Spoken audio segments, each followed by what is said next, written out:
Just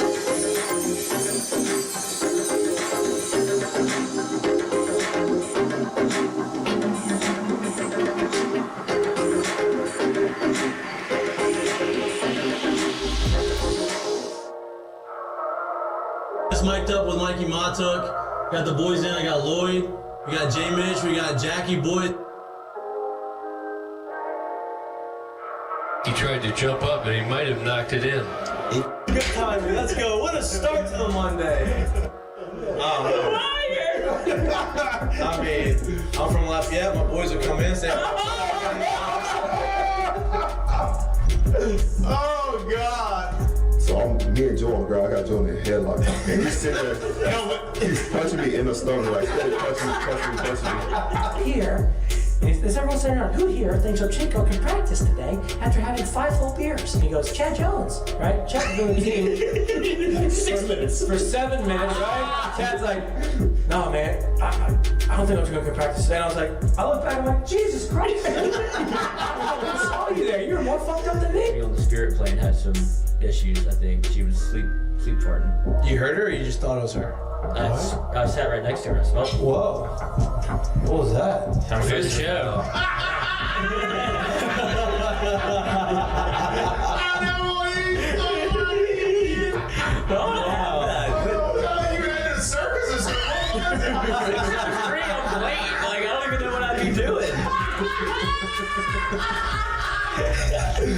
Now, when you do go to spring training, are you gonna bring your chinchilla and your turtle? My dad tell you about In the SEC is God, they hate fat people. I mean, I get crushed for that. You know what I mean? It's like, come on, man. Hey, just the South, bro. You got a bunch of food down here. Like they should stay Players, look at Lloyd. You know what, Lloyd? You're looking for a recruiting coordinator, coach. I'm here. He's like, I'll piss my pants right now. No way. We're wearing gray pants, long gray pants. He goes, I'll piss my pants right now.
Hello. Welcome back to Mic'd Up. Today is Monday, September 30th, last day of September before October, and hopefully spooky season. The great weather starts to arrive. You know, it's Best the month mornings. of the year, baby. The mornings start to get a little Birthday crispier. month, gotta be. Best month of the year, baby.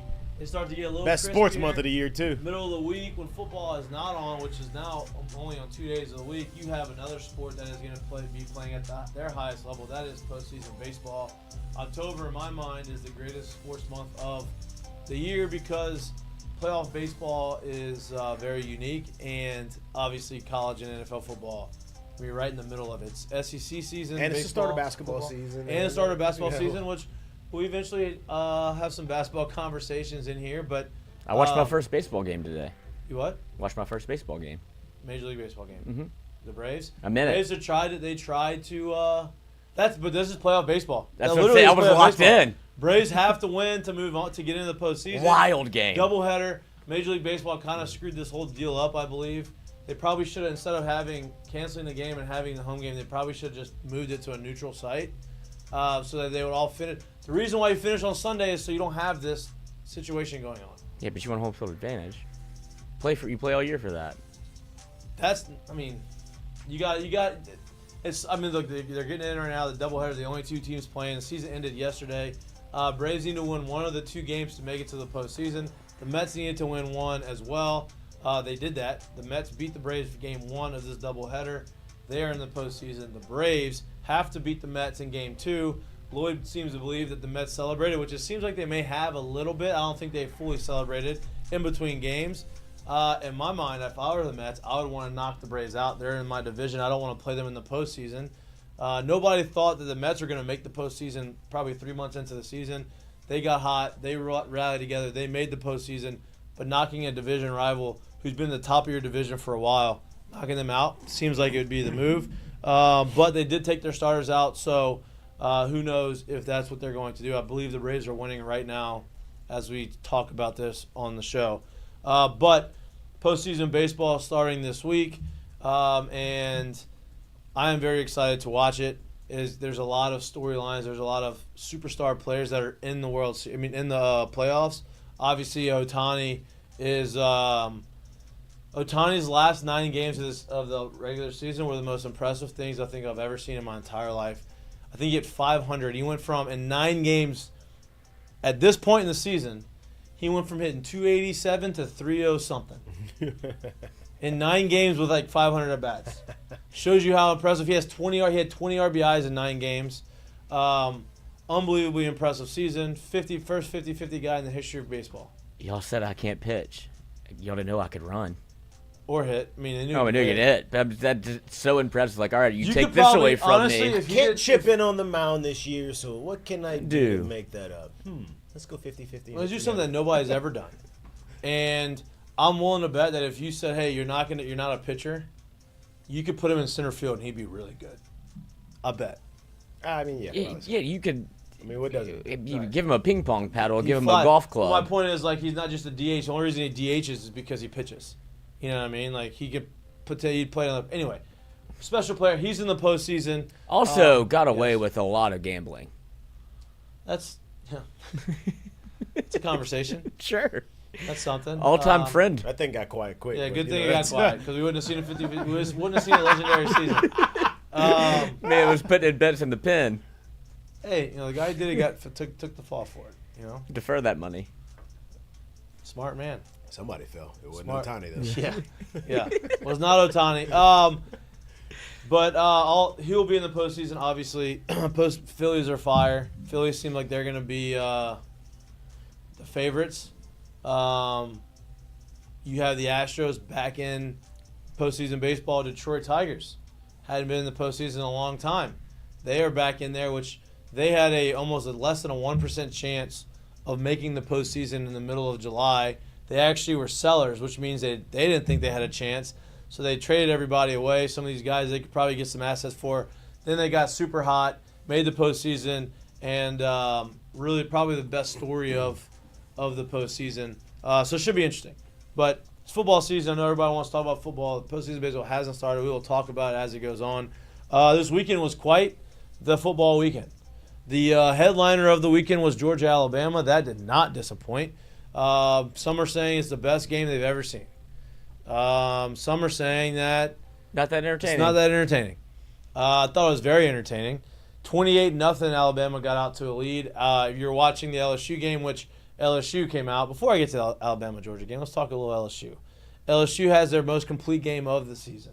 42-10 against South Alabama. If you look at the actual team, not that impressive because no necessarily name recognition wise, but South Alabama, out of all the teams that we've played, honestly, minus let's say USC, probably had the most explosive offense to date. They're really efficient. I can definitely say that. I wouldn't sit here and say that they had most efficient. I guess most I wouldn't productive. I wouldn't sit here and say Probably that they had the most most talent, but like their Right. production and efficiency for who they've played on their schedule Yep. was impressive. No doubt.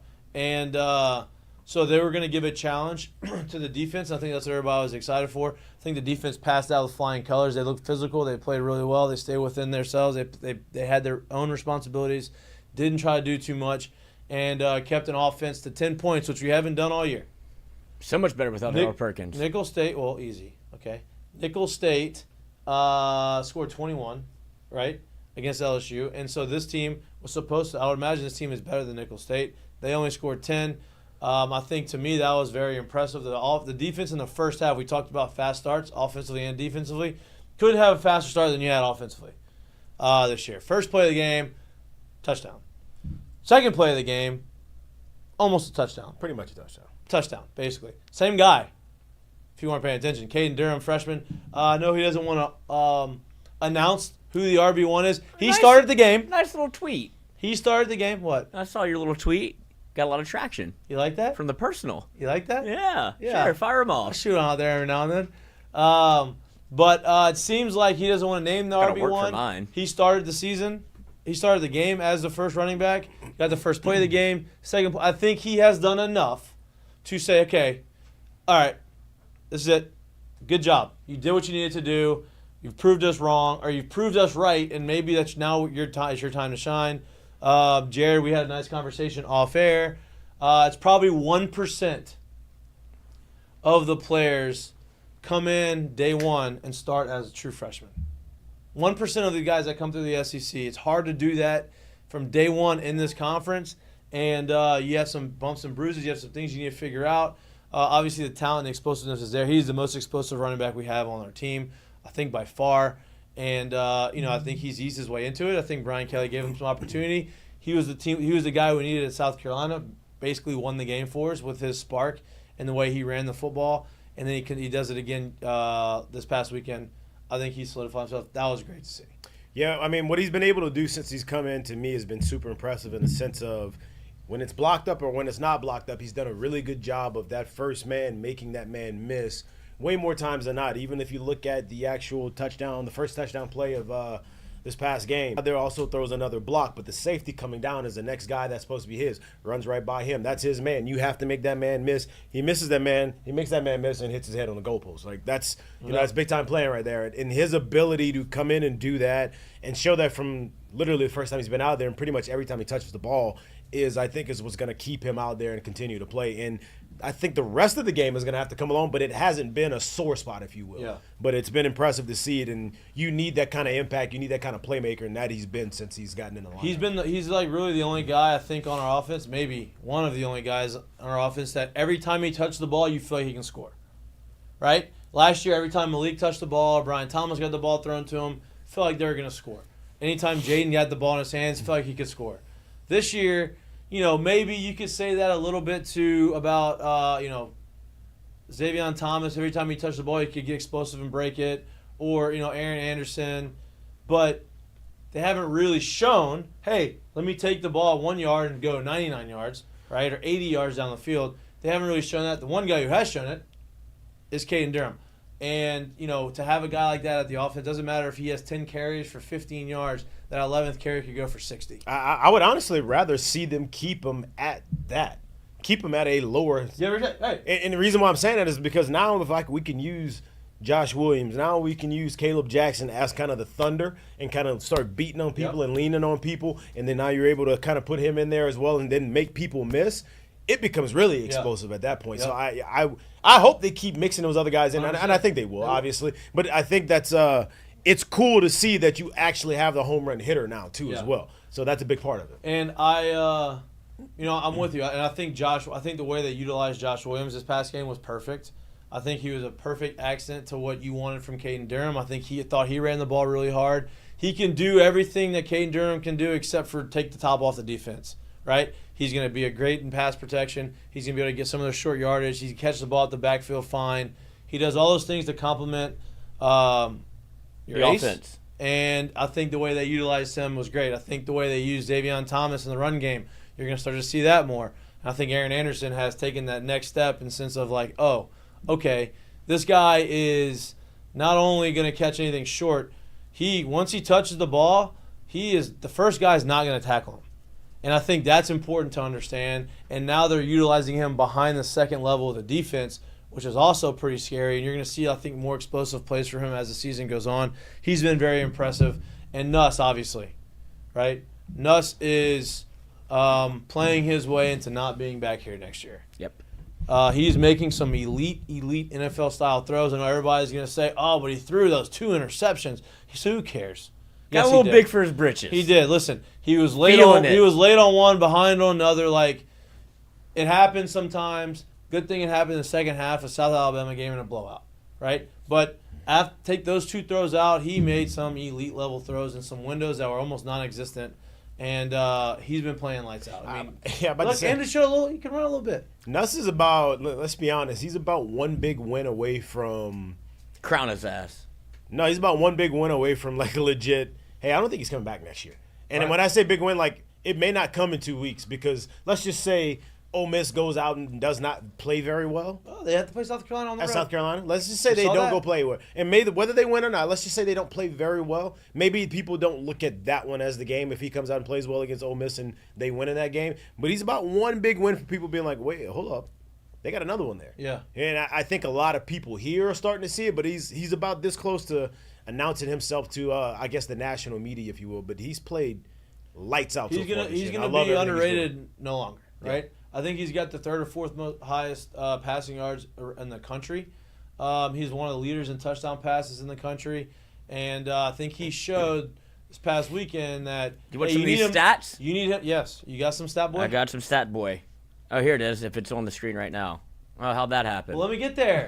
Let me get No, there. Nussmeier I'll take on. tied for the lead amongst all FBS quarterbacks with 139 completions, which means they're throwing the shit out of it. Yep. 3rd in the nation in touchdown passes with 15. 5th in the country in passing yards with 331 a game, almost 500. And most passing attempts in college football with 199. Right. Throwing the shit out of it. I think they would like to cut that down a little bit, right? I think You're starting to see that. Well, not last weekend. But I think what the running game It's the shows, extension. you are going to start seeing it come down a touch. But he has been elite and he has been impressive, and I think he's going to continue to be impressive. South Carolina, as you mentioned, on the road at Alabama. South Carolina got upset at home to Kentucky. Kentucky, I think, showed a little bit of the blueprint on how to beat them. Obviously, Wait, what? I think what people knew, Kentucky, Ole Miss. He said South Carolina. I got upset. South Carolina I was beat so Kentucky. confused. Me just too. now. Kentucky Ole Miss got upset Trying by to bury it. Kentucky. I couldn't figure it out. I was like, wait. Ole Miss got upset by Kentucky at home. Okay. Right? yeah. I think Kentucky. Now we on board. Now we Yeah. on board. Yeah, I think Kentucky showed the blueprint on how to beat Ole Miss. I think people kind of thought they knew what it was, but they hadn't seen anybody do it so far this year. Well, let's be honest too. They hadn't played anybody. Yeah, right. They hadn't played. It was anybody that going was to truly capable of challenge doing them that. that Right. way. Yeah. And so Kentucky comes in there. They play really good defense. That's kind of what Stoops has been. Mark Stoops has been known for to have over there is a really good defense. They're always going to be competitive because of that. And Ole Miss comes out first drive, and I said, "Boy, my minus 16 looks good. I can't wait to be the last leg of this parlay and hit it for 4 straight First weeks." leg. Oh yeah, it was the first leg, huh? It was ruined before Yeah, it you was ever the got first leg. going. It was the second leg. No, it was First the second leg. Friday. His was They were at first the same leg- time. Same time. No, the first leg was Friday. Oh yeah, I was the last leg. Yeah, you were the last leg. Didn't so matter. anyway, they go down there, march down the field. They do what they got. They get ahead of the change. They move really fast. They move, and it was flawless. Well, then Kentucky comes and ends up slowing the game down. I think Kentucky had 20 more minutes of time of possession than Ole Miss. Ends up beating them. Ole Miss's kicker absolutely shanks it left. They lose the game. Obviously, a huge disappointing loss for them. Now they got to go to South Carolina this next weekend on the road, which LSU obviously escaped there with a win. But tough place to play, really good defense, going to get a similar challenge that they got at Kentucky. Should be interesting to see how they recover from that. But then they come back to LSU. LSU Ole Miss game officially announced 6:30 p.m. Love that. Good move. Should be the same. That should be the same thing for Alabama game. Let's not overthink this one. Do the right thing. Make it a night game. But they're going to have a challenge moving forward. Speaking of Ole Miss, we have our mic'd up parlay. And I know Lloyd's been itching to put it up there because he wants to make fun of me. No. He convinced me to take. He was going to take Indiana, even though I want Indiana. He's like, no, you take Ole Miss. I'll take Indiana. Yeah. Jared, you can no longer miss a Friday. And so that's exactly what happened. I was alone on an island over here. And so anyway, so we 30 minutes. Like, just take them. Just take Ole Miss. You can have them. We go through. Obviously. Look, I took Ole Miss. I drank the Kool-Aid. I fell into the trap of like, damn, they're gonna go in there and they're gonna run it up. They're gonna do their things. And it was an SEC game. Snapped your neck in the trap. And I knew better, and I did it anyway, and I apologize. My colleagues, old trap game. My colleagues stayed with true to themselves, and they picked good picks. Lloyd's 4-0 on the year on his picks. They carried us. I let myself and I let the team down, and I apologize for not rising up in the occasion. I didn't want to be great. I didn't want to win 4 in a row. He just wanted the 2-0 homer. All he had to do was stay the other way, hit the double in the gap, stand on second, do the dance, give the gloves. That's all he had to do. I ain't never seen a bases empty grand slam. Runner on third base, less than 2 outs. What would Paul do? All I gotta do is get this guy in, and instead of let me get him in, I try to hit the 2-run homer for no reason, and I messed up. Nobody scored. I'm sorry. It's okay. I apologize. Venmo's open. That's not gonna happen. But I apologize. We'll be back on the Schneid next week. I promise you. Come back on Friday. We'll be here. We're gonna be back. Look, we're still up for just take Navy. You know what I mean? That's what I wanted to do. And I did mention it. That was the first game I told you, wasn't it not? We talked about it a lot. I tried to change it I was like, we need to change the graphic. That was we should have. Could have. Still can. I should have done that. This week. That was who I said. Yeah. That was my initial thing, and then I don't know why. We did give him a well play. We said hammer Navy. You don't have to take the parlay. Yeah. If you don't want it, Navy's right there. -4. Hey, Navy Air Force, undefeated game this week. By sea and by air. But Navy does it on the ground. Yeah. And they score a lot of points. They do.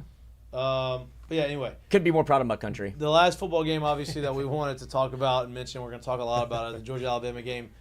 Very elite. We mentioned it a little bit. To me, it was one of the most entertaining, one of the coolest games. Before we get away from this Ole Miss bet, real quick. What do you mean? What else do you want me to talk about? We had a couple conversations at half. Mikey called me, and he's like, we're fine. We're going to be fine. We're fine. Like, not still a lot of confidence in this bet right now.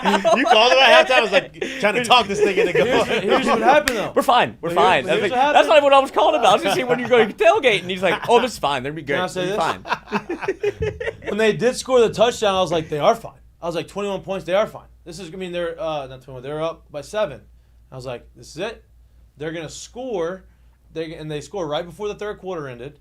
And I was like, Kentucky's going to try to go down there.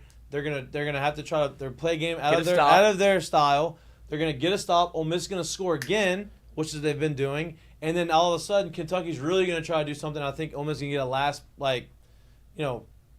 trash touchdown at the end because Kentucky's just out of it. Obviously, it did not happen that way. The best thing about all of this, and are we in trust tree right now? I'm telling you this right now. Everybody's in the trust tree, I guess. I didn't take the parlay. I put I know Navy. you didn't. I put Navy instead of Ole God. Miss. Yeah. Well, we know why I didn't take it. I didn't realize I You couldn't can't take it gamble. in Texas. I was in Texas, so literally it's okay. You only bet legally one could parlay not all take year. it. Why would you not tell me let's do Navy? I did. No, you didn't. After we made the bet, but you didn't make the bet. Hey, you can only talk to a wall for so long before like, all right, you can do it. That's your bet up. Literally, you're the only person that took this parlay. I was the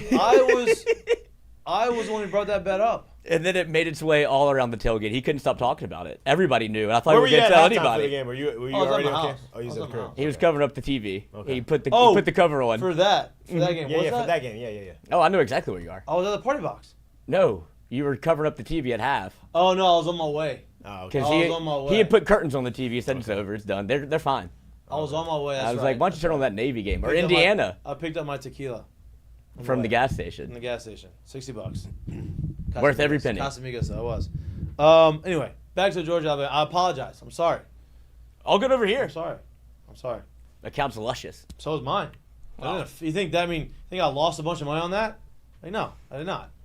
I won There more. was one more out there that could have been real good. That would have been great. And it's not anybody's fault. Got confused by the color scheme. It was my fault. And listen, no, I can't even blame it because you hit the other 4, or 5. However many it was. Five. Yeah, You it hit was the other all 5. And then we missed the 6th one because we took the over of the Penn State-Illinois game. We thought it was Which- Syracuse. Jared thought Kyle McCord transferred to Illinois and not Syracuse, or he knew he would transfer to Syracuse. He just, Colors got The him. colors up. got Yeah. me, dog. The bright But orange got me. To his man. defense, we watched Illinois the weekend before. Offensive coordinator. Luke Altmaier looked good. Throwing the ball around, scored some points. So when I looked at it, I was like, oh, okay, I can see this happening. Penn State's defense is good. Penn State's offense is good enough. As I explained to y'all too, I'm at my father-in-law's house watching this game. I got it on the 4-box of TV. Brother-in-law's inside watching, I think, the Texas game at this point, or whatever game was on at this point. Actually, it was a night game, right? So he had the big game on, and I'm like, I got the 4-box going with all because I wanted to watch the LSU game as well. And I'm like looking at it. I never really put the sound on that game, but I'm like, damn, I thought Kyle McCord was a bigger dude than that. He look a lot smaller right now. And then I realized when I saw the name, back of the name at one point in the game, I'm like, no, it's been the wrong team. Who's this Altmaier guy? So yeah, that was me. It's okay. Hey, 5 out of 6 ain't bad. Yeah, we won some money this weekend because of you. We appreciate that. So I am, even though we didn't win the parlay, I am up. I was 2 parlays that week. That'd have been a great weekend to get both those parlays. I hit one of them. Did you bet Alabama, Georgia? I did. I bet Georgia plus 1,100 whenever they were down. I said win. You did take the sprinkle. Yeah, the sprinkle. I sprinkled. And buddy, I was there. You were. I don't And trust then you Carson weren't. Beck at all. And then you Hey, weren't. I'm so glad you said that because when I watch, it's not that I don't trust Carson Beck. I don't like- He's dating one of the Cavender twins. She's all up in that. Listen, There's a it's great not that I tweet out don't- there. It's not that I don't trust him. I think trust is why he's actually playing. But when I watch him, like I can't recall a game in my mind where I'm like, hey, Carson Beck is the reason why he pops, bro. Like he doesn't look like that to me, and it always makes me draw back when I watch him play because if they can't pound you and just literally throttle you and get out in front of you and beat you like that, like how good are they? Yeah, he was not good early in the first. He was not good in the first half, and in the second half, it felt like he kind of figured some stuff out, and then obviously the interception at the end of the game. But I don't never- like the look of him. I don't like the cut of his jib. Yeah, I didn't. Look, I think he's good. He reminds me of, I think he's a solid. Fromm. I think he's a solid. I think he's better than Fromm, but he's a solid quarterback. But to me, he's not like a playmaking quarterback. Well, right. When I say Fromm, like I think Game manager. I think he is, Aaron I Murray. think he is better than I think Fromm. he's He makes better throws than Fromm, but he's not a guy that's like, damn. Well, when I say Fromm, like okay, so when I say he reminds you, okay, it's good. more game manager. Probably same type of game manager. He actually has a little more ability. Right, I'm he's with you bigger. there. He's got a better No doubt. arm. He's a better player than Fromm, but he just doesn't. Same style as He just Fromm. doesn't pop when Right. you watch him play. That's Ugly that's as all. sin. He That's looks like the extra in Breaking Bad.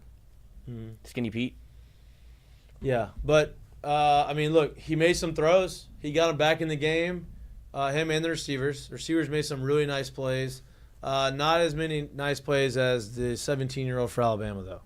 Ryan Williams is an absolute monster. Mixtape football, right? I mean, he is smooth as can be. Makes the big plays in the big moments. Got the best dead leg in the country, too. Oh, dude. I mean, he puts his foot in the ground. He stops. Everybody else goes. And The then world he just stops. floats. He just, floats. It's unbelievable. Jalen Milroe. He's massive. Yeah. Jalen Milroe looks like he's probably the front. The scariest part, though, is he's starting to make throws, Yep. too, man. Yeah. That's the part where you're like, well, there's no way to defend him Yep. if he's going to do this. I heard Kirby Smart kind of talking about it like after the game, and it's like, hey, you get that guy with that team in a third and less than 4. What do you He's do? virtually unstoppable. Yeah. Like, how you going to stop that? Right. And, that's, man, he's a problem. Right. He's a problem. He's A problem. he had a Heisman type game, obviously in the biggest game of the year up to it's this a point. signature type game. 100%. No doubt, right? And he made some of the plays he made, some of the runs he had, pretty impressive. Georgia did what Georgia does, though. You didn't think when it was 28-0. At least I didn't. I didn't think I wasn't gonna sprinkle them to win, but I thought they were gonna make it into a game. They're Georgia. They're not gonna get blown out. And Plus sure enough, 11.5 too. I could have Sure, fired they on did. that. Carson Beck started playing better. They started getting a little bit of the run game. They had a couple stops on defense and got the game. They actually took the lead, which the end of the game was some unbelievable. Let's go back before they take the lead, right? So Alabama is up 31.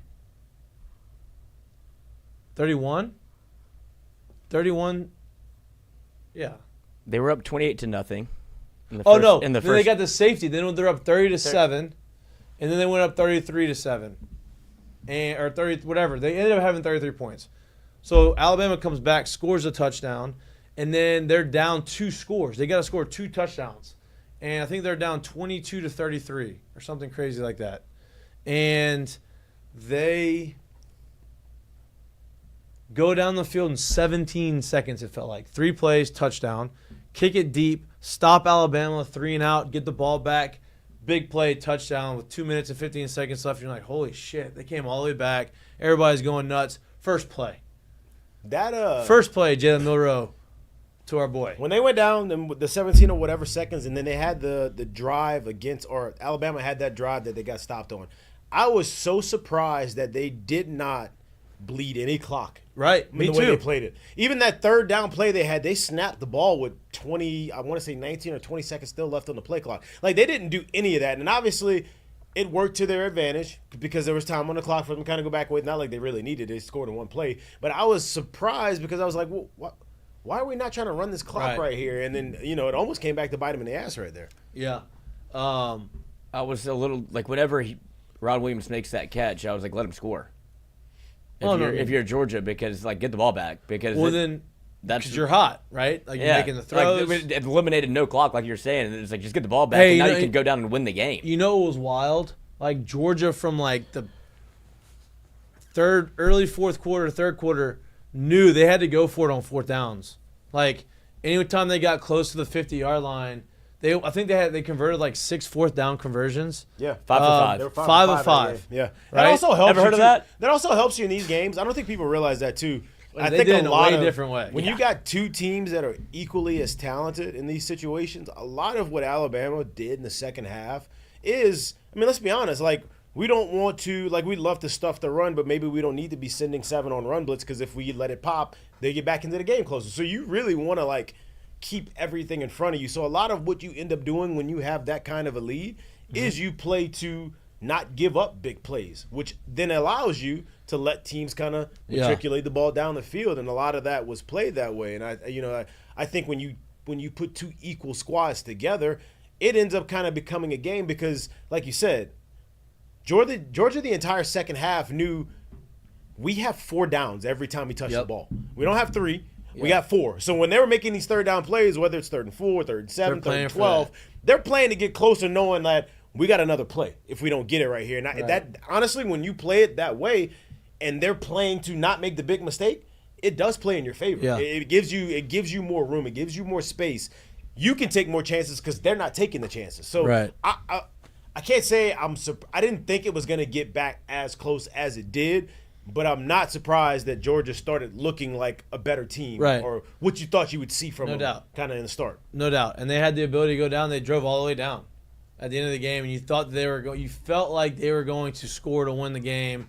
And playing with fire. Carson Beck throws a fade route that I believe he wishes he could take back, not because of the decision, because of how he threw it. Unbelievable play. Great play by the cornerback. Never took his eyes. Who is a freshman, isn't he? Mm-hmm. Yeah. Doesn't take his eyes off of Beck. He had gotten burnt earlier in the game and plays it to perfection. I think he throws the ball a little bit short of where he probably should have thrown it. But cornerback goes up, gets the ball, makes the game-ending play. And you have a freshman receiver for Alabama, scores a touchdown to take the lead. And you got a freshman cornerback for Alabama who wins the game. Bama's burning. Wow, Bama is burning. Not burning anymore. They're hot. Yeah, they are burning because they're hot. Petrol. Hot. I have a question for you two. Okay. Yeah, shoot it. Before the year, Garrett Nussmeier or Carson Beck? Before the year? Carson Beck. I mean, I don't think anybody can say anything Carson else. Beck was being talked about going 1 overall. Yeah, like I don't think you could say anything else but Carson Beck at that point. But I did have a sneaky suspicion that Garrett was going to play. And it really wasn't because Carson Beck is head over heels more talented. It was because Carson Beck's at Georgia and they're probably going to go undefeated or lose a game, make the playoff. And you got to think about the experience factor too. Like he's played a year. Yeah, he's been a starter for a while already. He's in the system for longer. Got better as the year went on last year. Yeah, of course. Yeah. Now on September 30th, Garrett Nussmeier or Carson Beck? I already told you. Like I think Nussmeier's a playmaker. When you go back and watch the tape and see some of the throws that he makes and the anticipation that he has and how he plays like with not a reckless abandon, but he's not scared. He ain't afraid to make a throw. He ain't afraid to make a mistake. And he's a playmaker at that spot, and he's a difference maker at that spot. I think he's going to turn into a better pro, and I think he's a more impactful player than Carson Beck. Carson Beck may not literally lose you a game. Nussmeier's a more impactful player. I think he'll go take a game more than Beck will. Damn, Pete Rose died. Just died. Today, so Pete and Just Dikembe now. Mutombo? Yeah, and Dikembe. That's too late. You think he's in the Hall of Fame now? No. He deserved to see himself get in the Hall of Fame. He did. I agree with that. He should be in the Hall of Fame. It's a travesty. They should put his bet slip in the Hall of Fame. It's a travesty. He's not. It's a travesty. Barry Bonds is not.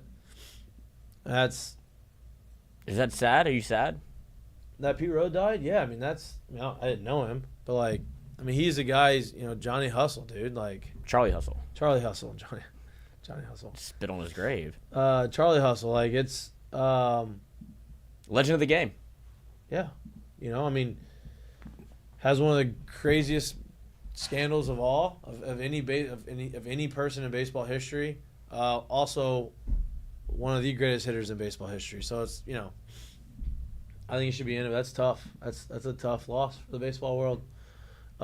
Jeff Passan breaks the news on my Twitter, which there's also rumor Jeff Passan is moving to basketball. Did y'all see that? The Jet?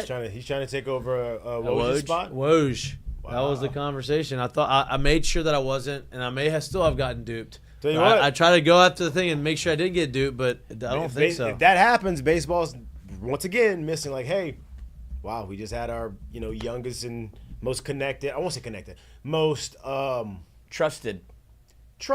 and in tune with the younger side. He's not Peter Gammons. Right. And if he leaves, like you're once again Oh, it is. allowing other sports to kind of just take over. John Boy Media posted it, and then Jeff Passan was He on might ESPN. be the second most trusted voice in baseball. What? John Boy Media. I love John Boy. He's fighting great. his ass off to keep I ain't baseball never relevant. seen somebody that's so good at he's great. Yeah, but he's not. I mean, he's not like. No, not interesting, but I'm saying just pubbing the sport. Yeah. That would be wild. Like, That would be a big loss for baseball if you ask Yep, me. I no think doubt. that's the one You they. think he's gonna do both? I mean, that should tell you why. I mean, that should tell baseball it needs to know.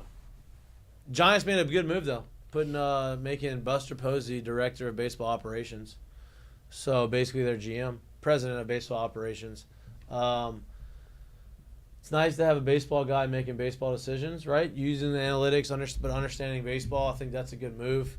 has he been working with them like on the side? Yeah, I think he was employed. Getting by them. groomed. Yeah, I think he was like assistant to the owner, It's whatever. the right it was. type of mind or somebody you would want to. Hey, he might be at the front of that, that swing back around where baseball people are kind of making some more decisions more than what they have been over the past decade or so. Yep, no doubt. Let's kill Pete. First decision he made. Wow. For the Giants, they just Yeah. We got a clean slate. Get the controversy over. You need help. You do need help. Oh my dude. goodness. You need a lot of help. What did you need like help. about the game, Lloyd, this weekend? What did I like We about talked the a little game? bit in the intro during the Heineken headlines, but let's get into the nuts and bolts of this. What we saw. Who we didn't see was Chris Hilton did not play again. Second game in a row he was probable, but ended up not getting on the field. Has Brian Kelly had a press conference yet, and has he talked about that? Do you know? He had a post-game presser, but He hasn't had one yet. He Is it addresses tomorrow? Wednesday. I thought he always does something on Mondays. No. No, the post-game's on Sunday. I mean, then no. I think it maybe Monday, but I think it's usually Wednesday. I would know. You're right. I can check. I think but you're right. I usually cut him up. Interesting to see what he says. I'm sure he's going to say the same thing he said last week. Well, I don't know what probable means anymore, but it's good to see the LSU offense be able to still spread the ball around to 11 different receivers. I do think that there's one missing piece to this offense, and it would be Chris Hilton. And the fact that he's this close to being able to play, and now you get to unleash him against Ole Miss, I'd imagine that he'll play. How do you feel about that comment? You said missing piece. You think it's Chris Hilton. Do you think it's that big of a – I think he's a really good receiver. This is no trash to him. Like, I think he is an addition. He has a very specific skill set. He's an addition to our offense, but how much of a jump do you think it helps make? I think it helps the offense huge. I truly do. Like, don't get me wrong, and I don't think Aaron Anderson can run. Obviously, Zabien Thomas can run. Having a Chris Hilton as another guy who can literally take the top off the defense, it backs those safeties up that much more. And if you have these other guys who are going to be able to run these intermediate routes as well, with Mason Taylor, with Kyron Lacey, all these guys that can do that, it makes it that much harder to stop. And then if you're able to keep those safeties there, you're also able to run the ball because it's a lighter box. Yeah. And if you want to choose to come and take the runaway, well, then we hit you over the top with Chris Hilton. So I think adding a guy that has that kind of speed, go back and think of like a Ted Ginn, right? Somebody that literally takes it off that way to where whether we're throwing it to him or not, you better cover him. You better not say, oh, they're not going to throw it because he will run right by you and they'll strike up the band. That's what's going to happen. So, yeah, it's huge having a piece like that. I just would like to see him healthy and out there. You know, if healthy and out there, that's when you're actually kind of going because you don't want to get so far removed to where, like, how much can we get you in there? When do we have to? We're like, can you play a full game? And you would imagine he is going to play in the Ole Miss game. Yeah. Like, that would be the strong hope. I mean, if he doesn't play in the Ole Miss game, I don't know if we see him the rest of the year. No, you can't say that. I don't know. It would be a very, very strong indication. Probable. Now you got an off week, and then you have to imagine he's gonna play. They're being extra careful with him, right? Because he has an injury history, and now it's somebody that, look, like it or not, you're labeled as a track guy when you do it like this, and he is a track guy, and that's what makes him special is his speed. He's probably the fastest player on the team, and so if he's able to come back, because that's the one thing, like I said, especially you saw one deep ball to Kyle Parker. Kyle Parker didn't have Chris Hilton's speed. Right. If Chris Hilton, and that's why you're taking extra special care of him, because if you get him to 100%, and then you see him go out there and you have just that third, because they've tried to do this with Shelton Sampson. They keep putting him out there to be like, go stretch the defense, go be this guy, and it just hasn't really clicked. Like it or not, you've seen Chris Hilton do it. Right. And as long as he stays healthy, he's somebody that Nuss, like you talk about Nuss taking chances or being confident in where he throws it, that's one more throw that Nuss knows he can make, where now that opens up even more for Zabien Thomas, Aaron Anderson, C.J. Daniels. 100%. Like, it becomes kind of a different facet to the offense, Mason Taylor, where now you have Caden Durham in the backfield, and now you have speed this way and this way. Right. Which would be great. Yep. I kind of cut you off on what you said you're bringing him back, but about what you liked this weekend. I cut you off with the Chris Hilton conversation because I know, him and Harold Perkins, those are your two guys. John Emery is in that group. Yeah, but John Emery, he got hurt. He's coming back. So, yeah. Those are your guys. What else did you like? Speaking of the Harold Perkins, I thought that the Greg Penn game, something that has kind of felt like he's been lost in the shuffle a little bit, and then you see him come up with 14 tackles, leads the team in tackles, and freed up a defense that I think it's easy to say that what Weeks looked like an absolute star. Yeah. And look, I think our linebackers all played well. Both of them played really well. Defensive line played well. Go ahead. Oh, yeah. Also, I would just say the first safety group that they put out there with Deshaun Spears, that is the one that they should roll with. They changed safeties like 3 different times. Who was it, Jordan Gilbert and Deshaun Spears? No, Jordan Gilbert came out at I think a different time. I just noticed it wasn't It wasn't Sage Ryan. It wasn't Sage, No. and I noticed it was Spears, and he made 2 tackles immediately, and he was flying around. It might have been him and Jordan Allen, but Spears is going to be a legitimate, like, he looks like he's your next, like, a starter. And Right. Jordan Gilbert looks like he was going to kill somebody. Right, which I he love. comes that in too. with He was, he yeah. was playing with a reckless abandon. That's like 2 in the games in a row. Seeking missile. Yeah. This weekend. He popped somebody where Yeah, the crowd goes, oh, like you don't hear him anymore. Right. And it was legal. Yeah. He got kicked out the USC game, He but did. I didn't know he brought the boom like that. Yeah, I like him. I think you're starting to see some of these young safeties like I'm going to make be a name real, for myself. and the linebackers I think were the stars of the show this weekend defensively. Ahmad Bro also. Right. Legitimate. That's what I said. Defensive line, like the front 7 looked good, right? And I think you There's a saw question. some improvement in the secondary against a team that may not talent for talent be as good as LSU, but Major Applewhite has those boys humming offensively. Quarterback has had some success. Baton Rouge, Catholic High native, played at Texas. If you didn't know that. Chris Sims, or was it? Yep. Chris Sims, yeah. Coach under Nick Saban. Yep. Hates LSU. Hates LSU. Really so does. he wanted to come in there and do something. Hates They LSU. scored a ton of points coming into this game, and I got a little like, hold on now, because I watched the App State game Friday night. They had one drive where they were throwing the ball around the field, and it was going to be it was going to be an offense that was going to test our defense. They're going to try to run it, but they're also going to be able to stretch you down the field. Quarterback has a really good arm. Thought they handled themselves pretty well. I think the biggest thing that LSU did was they deferred, so LSU got the ball first. But I think that first score, like that, took the wind out of whatever USA thought they were going to do. I think it kind of jolted the system. I think the way the defense came out. Yeah, I think it works both ways. Yeah, you got momentum going one way. You're like, okay, we're here, boys. Like now we're excited to play. Yeah, and damn, they didn't look like they were flying around like this on film. It's coming. There's a little bit different than I thought. 100,000 plays a little different because the crowd was there. Y'all weren't, but I was. I was not there. The number for me, I told y'all, the number for me is I was like, if we keep them under 20 or at 20, I personally would have thought that would have been a very successful game. 10 points to a team who feels like they knew their identity. They felt good about what they can and or can't do, and you hold that squad to 10 points? Well, look, they got a lot of guys on that South Alabama team that are transfers from SEC schools. Right, yeah. 9. Right? So it's not like they had some talented guys there. Yep. And I think it was a good challenge. I'm not trying to make them not making them Georgia or Alabama, right? But I think it was a good test, and I think the defense passed with flying colors. That's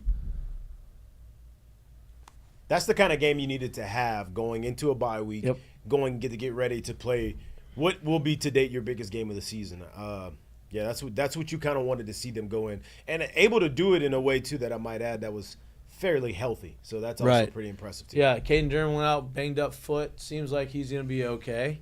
The reports can confirm nor deny, but what I did hear on some local sports radio was 2 dislocated toes. Right, which I think is you'll be able to recover from that in a Stretch couple those weeks. things out. You're good. Yoga right? socks. It looked like he got hurt, then he came back in, or then he played a little bit, then he got hurt again. I think that he was fine. I think it was more of like, hey, you did enough, kid. And great for LSU to have the bye because Nuss got a little banged up too. He was limping around a little bit, and then they hit Nuss a few times. Yeah, not the offensive line played fine, but like no sacks. He got hit a few times, which it's gonna happen. It's gonna happen. Yeah, play the sport. Yeah, but I think it was like you saw him getting a little weird. I think it's a great time for a bye, regardless of who you play. But LSU, I like the 2 byes. Oh, you have to have it. Yeah, I like the fact that they get 2 byes now. I think that's gonna be better for them. LSU scheduled it masterfully before Ole Miss and before Alabama, and now you have Ole Miss who is limping into like you said, they're going into Columbia, South Carolina, who is looking for a statement win. And they're hungry right now. And they're coming off a bye. Yes. Yeah. So Ole Miss is right. This is an opportunity for them to kind of save the season, if you will, at South Carolina. To kind of put them back on the right path. That Kentucky win looks great now. Yeah, or where they saw themselves at. So make no mistake about it. This is a huge, and they feel like they let one go, getting the loss to LSU at home. This is a huge game for them right now.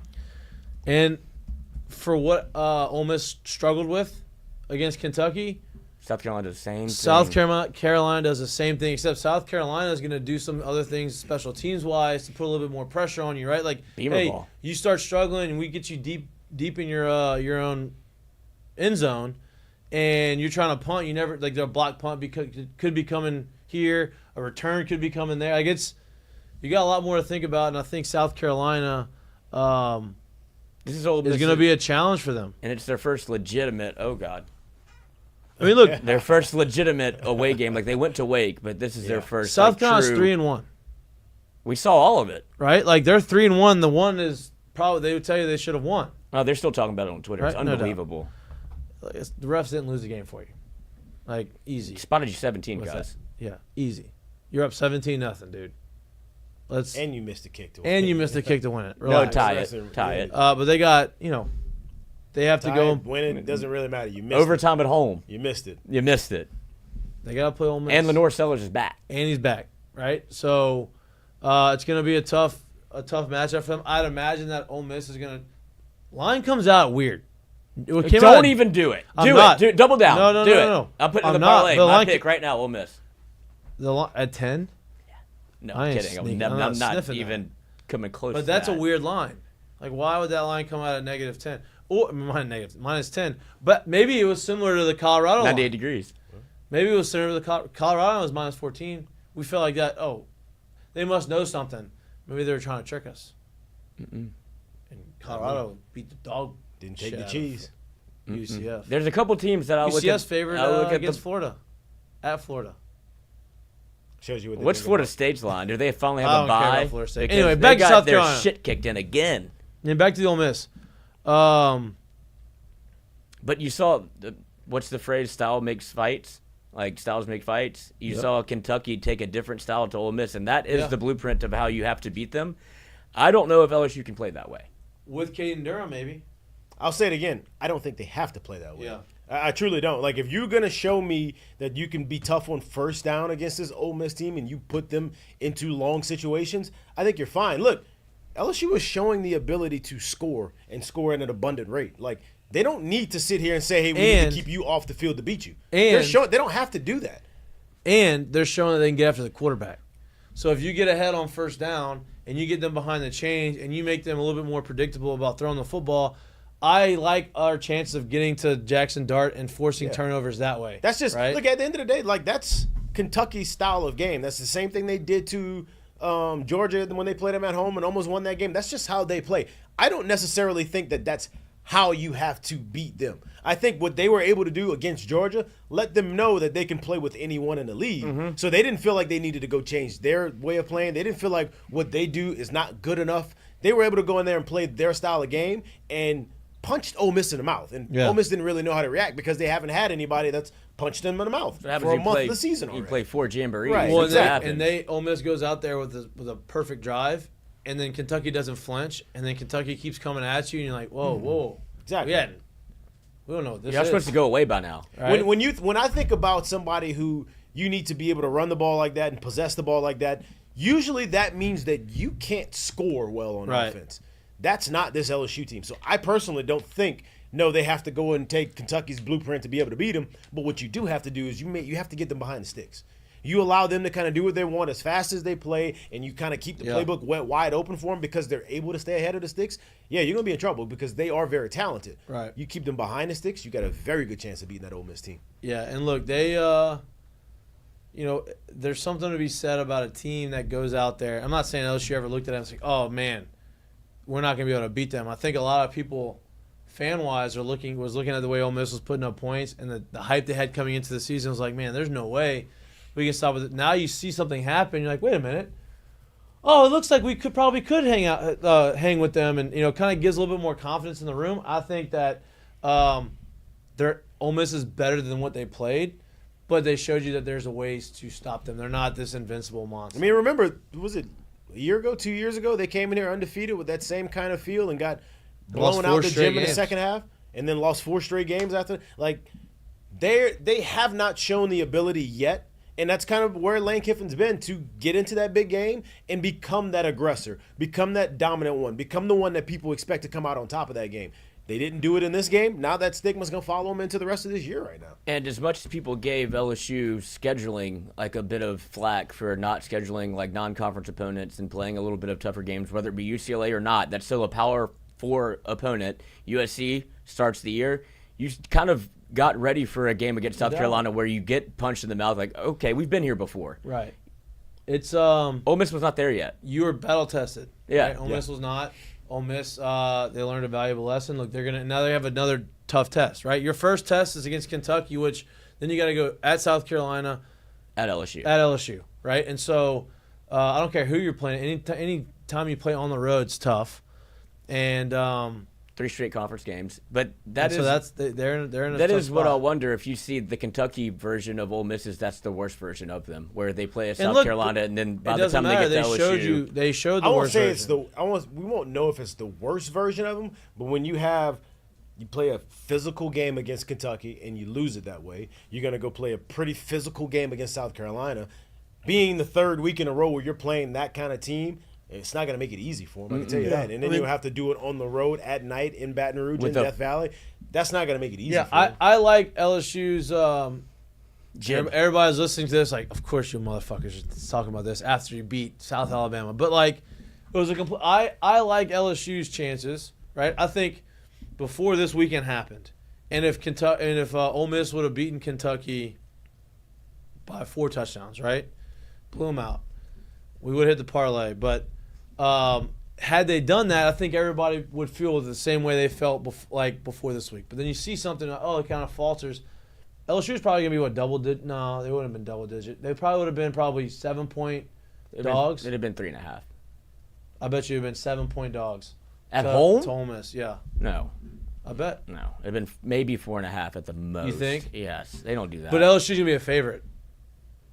I It'll bet. probably be I mean, we don't know. 1.5. We don't know. I mean, if they go, here's the They'll thing. get the I'll be a pick 'em. If they go to South Carolina and beat them by 14-17, Ole Miss might still be favored in that game. I wouldn't be surprised at all. So we'll see. I think a lot of that is going to have to. I think obviously, Yeah. a lot of that's going to have to do with what happens and how they play on the road in Columbia this week. I don't think Yeah. anybody has a bigger test than Ole Miss to bounce back to see because of how highly they were rated, where they came in, all of the money that they spent to be able to have a championship team.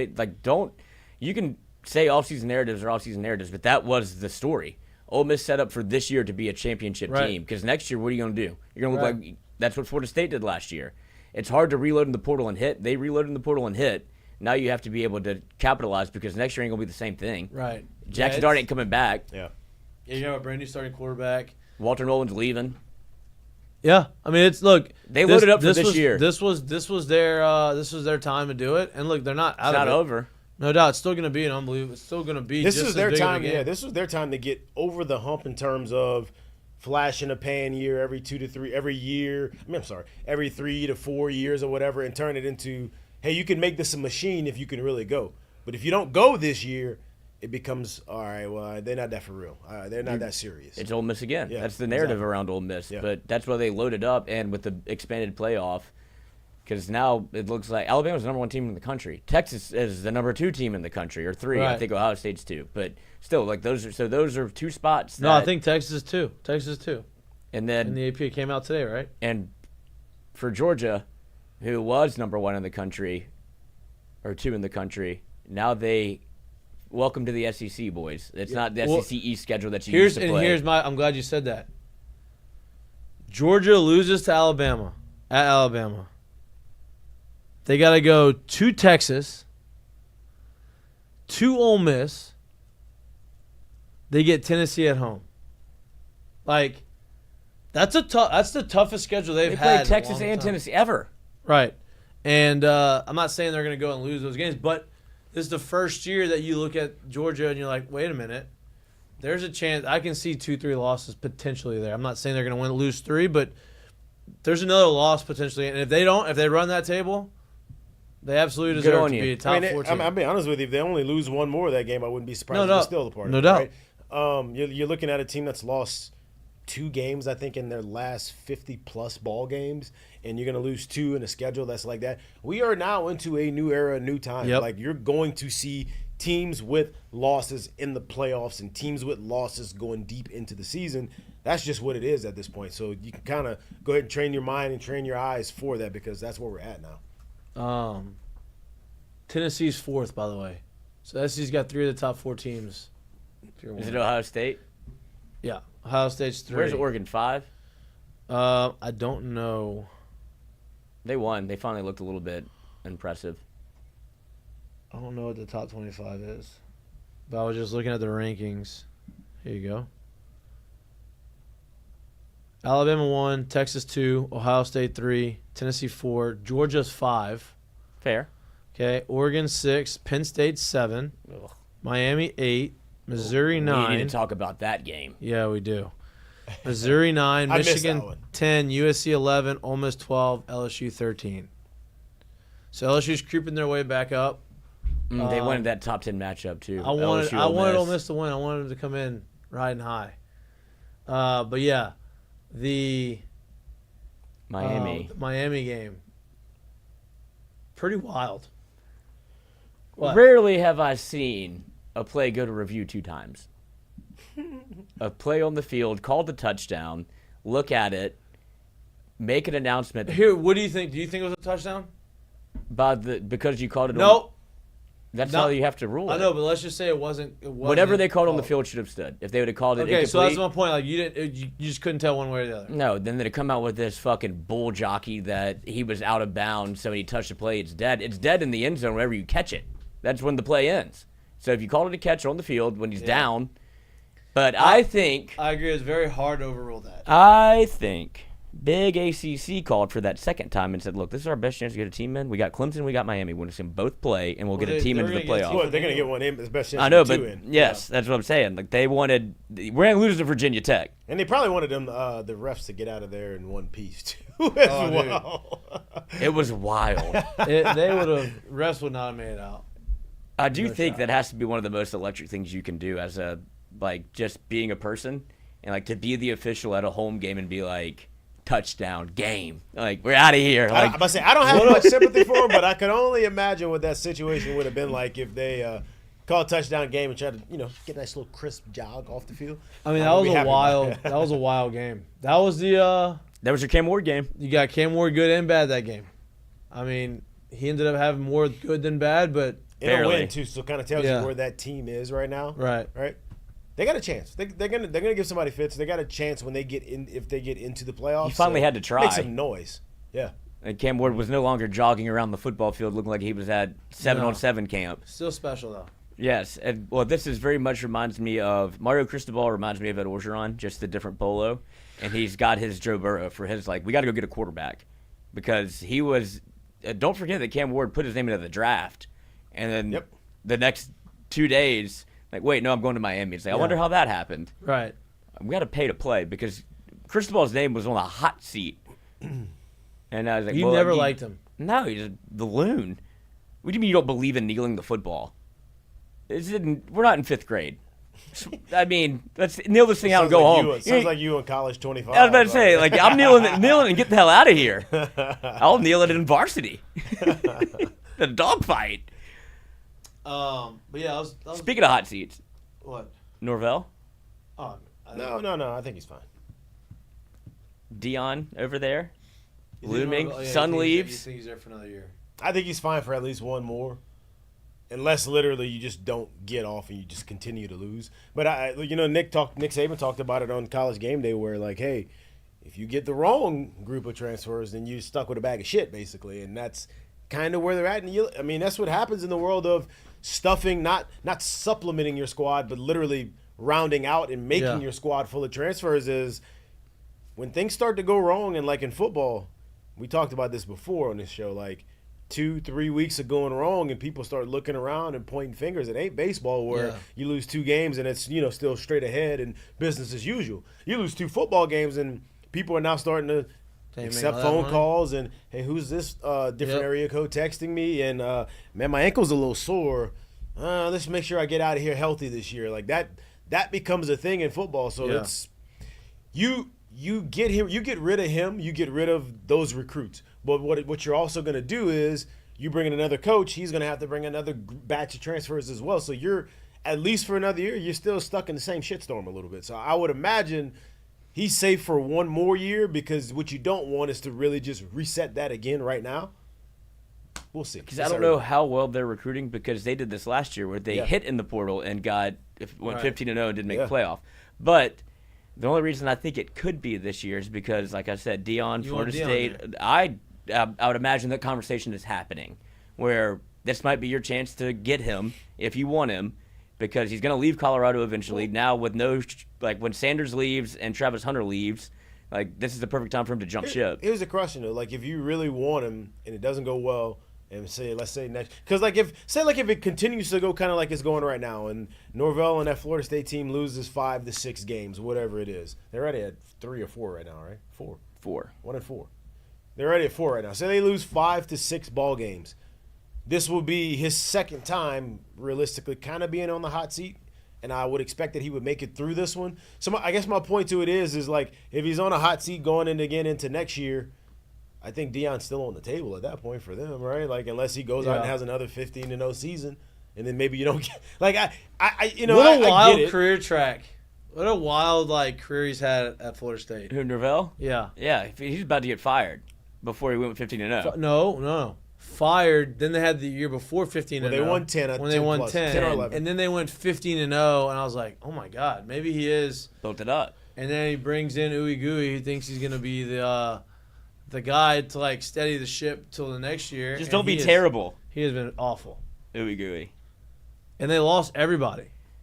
They lost a lot. It's kind of crazy seeing him be that bad for someone that's played that much football. much damn college football. Like, it's kind of shocking, honestly. Go get the kid from UNLV. Go get that quarterback. He's in the portal. Out. I think they want the other kid. UNLV's not putting him out. What a game he had. That was incredible. That we'll get to that a little bit later. Yes. So I guess to put a bow on this conversation this weekend, all in all, Who was your biggest winner? I would say all in all, are you happy? Feel good about it? Because with this Florida State conversation we just had and how they tried to rebuild their team, it makes me that much more satisfied with how LSU's doing it. Yep. Like, I know people want the big shiny thing immediately. Like you talked about the defensive line, trying to go get the most expensive one you could get. Yeah. And I was in the camp of you got to fire and go get one. Like, if you got the money, go get somebody where you feel like you're deficient. Different way to do it. Yep. And it feels like because of the staff that Brian Kelly has, and I'll continue to say this, he said year 3, throw that out the window. It doesn't matter. We're not holding you to that anymore, Brian. Because we see what you're doing. Because you fucked up the staff the first time. Now you fixed it. So this is like year 1.5. Yeah. So because the cavalry's coming. Yep. And I think we've talked about building programs. You have to build it through the program. Recruiting. Right. Recruit, develop. You have these guys for multiple years. That's how you build a culture. You have guys over and over and over. Always they want to play for each other. Right. You're gonna have guys leave, fine, but having those core guys there for a while, that's important. It was hard for him to do that early on. Year 1, he had to fill a roster. We had 40 he more had to spots bring to guys fill. transfers, and look, he hit on a lot of them, and it worked out to where our team had won 10. They won 10 games. Nobody thought they were going to be able to do that, right? Then the next year, you have all those. Since you bring in these transfers, a lot of them left because they're older. So then you got to go do it again, and you weren't able to get a full recruiting class that you wanted to get in. So you go, and you're a little bit behind the 8 ball. So you have to go bring in older guys again to fill a roster, be competitive, right? Defense was awful. Offense was awesome. You end up winning 10 games again, but you all while recruiting. Now you've built your first true recruiting class. It looks like an LSU recruiting class. And now you are kind of reaping some of those benefits, and now your second recruiting class is going to be a monster. And now you're starting to build that while now sprinkling some of these transfer guys that you may need to play right now because some of the young guys aren't ready. No doubt harder than it used to be before NIL and the portal, if you will, but still, in my idea, by far the easiest of all the major college sports to be able to build through recruiting, simply because the biggest thing is the guys can't leave after a year and go to professional ball. Like right now in baseball, obviously you got the draft-eligible sophomores, so you may get kids come in for 1 year, see you, they're out, especially when you got guys that are portal guys and kind of can transfer in. Basketball, obviously you got guys that can still do the one and done with the portal, with NIL. It's tough. It's hard. Football is the one sport because of how it is getting into the draft that you can still build through the recruiting side of it. That's what you would like to see, and the best teams kind of figure that out and kind of go about it that way. Yeah. No, I like what he's doing. I see what he's doing. He's built that culture that he helped create when he first got here is being built and sustained by the guys that are going to be here for multiple years. And so I'm with you. I think that he probably looked back and, man, I shouldn't have fired some of the guys that I fired. I brought them back. Now you're seeing the recruiting classes become like what you expect to see. And you're going to Las Vegas to go get corners. They're right here. Go shake a tree. Yep, and you're going to start seeing the benefits of that. So it's been good to see. My other question. Yes. While the stats say yes, LSU is statistically the worst passing defense in the SEC. For real? yes. Number 96 in passing yards allowed per game, 113 in total passing yards, number 118 in completion percentage. But when you lose games, do you lose games because you get outgained on the field yardage-wise, or do you lose games because... I've heard of a lot of good teams, a lot of good quote-unquote defenses. If anybody remembers that Saints defense that was a part of the 2009 Super Bowl team, they were hitting only a safety good in team the league. because what? They led the league or were pretty much right at the top of the league in turnovers. They were every bit of bend, concussions, but don't break. So the yards thing to me is... Or give up a bunch of touchdowns, yeah. Whatever, dude. I don't really care. How many points are you giving up? Right. That's what matters. And look, and they've given up, I think they're ranked 53rd in the or 63rd, 53rd in the country in points given up. Right? Now look, 53rd is not like, you cut it in half of what you were last year. You are and the rate that you're all you scoring ask. is much higher than the rate that you're giving up, and that's an important part of it. I'm about to say, yeah, because, like, if you think about it, like, if we want to talk about yards, you know where yards would be a huge part? If you really just didn't have an explosive offense. If you couldn't do it on offense. If you needed every yard, every short field, if you needed that kind of ball to be able to score, then, yeah, that's a different conversation. That's not this LSU offense. That's not this LSU team. So I don't truly care that much about what you're giving up on defense, just as long as it's not points. Yep, and they've done a good job. They've improved in that area. And, they're going to give up yards in the secondary. That's their youngest position group, right? That's the youngest part. That's one of the harder positions on the field. So, yeah, they're going to have some bumps and bruises, but what they're going to give up on that, they're going to make up for in the front seven. Linebackers have been lights out. Defensive line has been really good. You have two guys on the defensive line that had a chance to break the sack record at LSU so far this season, like on pace based off of sack numbers to get close to it. Arden Key. And so I think the defense is in a good spot. Also, what do you say, like, they're the 15th ranked team in the SEC. There are a lot of good teams in the SEC. Right. And then let's go down a tick down the page. 12 in the country in sacks. Let's not bury the lead here. LSU, you know what Blake Baker was going to come in and do, and it was called havoc. Right. And that's what they're doing. And that's what they're doing. Like, it's bend but don't break and create turnovers, and it's a fun style of defense. Create explosive plays that way. Right. They're doing that. Because you know you can score so you can take chances. Right. No doubt. So I don't think the defense is nearly as bad as these stats bear out. You're not happy about the stats. Don't give me a percentage. Let me take the test. Yeah, I'm with you. Don't look at my homework. Alabama, Georgia didn't disappoint, huh? Almost did. I know. And it really did. Jalen Miller on the Heisman? Yeah. If you ask him. Do you know? Is he going to win the Heisman? Is he the front runner? That's probably the better question. Is he no, the I front don't think he's runner still the after front this runner. game? I think but he's got such a schedule that's going to allow him to, I guess, Prime time. ascend to that.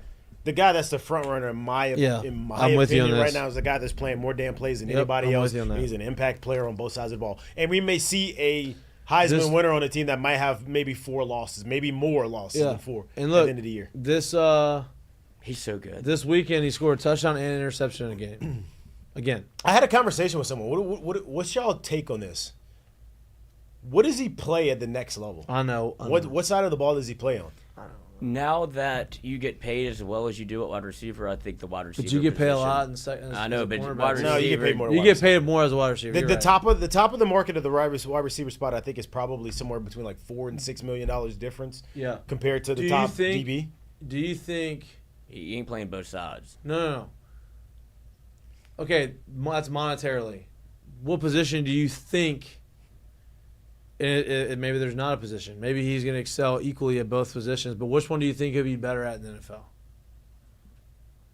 I think he'd be a better receiver. His ball skills are unbelievable, which makes him a great DB. But he doesn't have Richard Sherman says he's average. How many times can you impact the game? Receiver. How many times can you impact the game with those ball skills defensively as opposed to on the other side? They're not going. They just won't throw to him.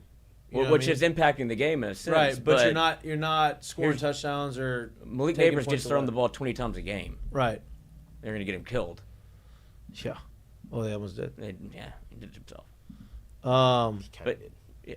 But you would be a fool not to take him 1 overall. I don't care if he wins the Heisman or not. If you have the first overall pick, it's hard pressed not to take Travis Hunter. Special. And y'all figure it out. We had this conversation. And listen, I personally think this is a great idea in theory.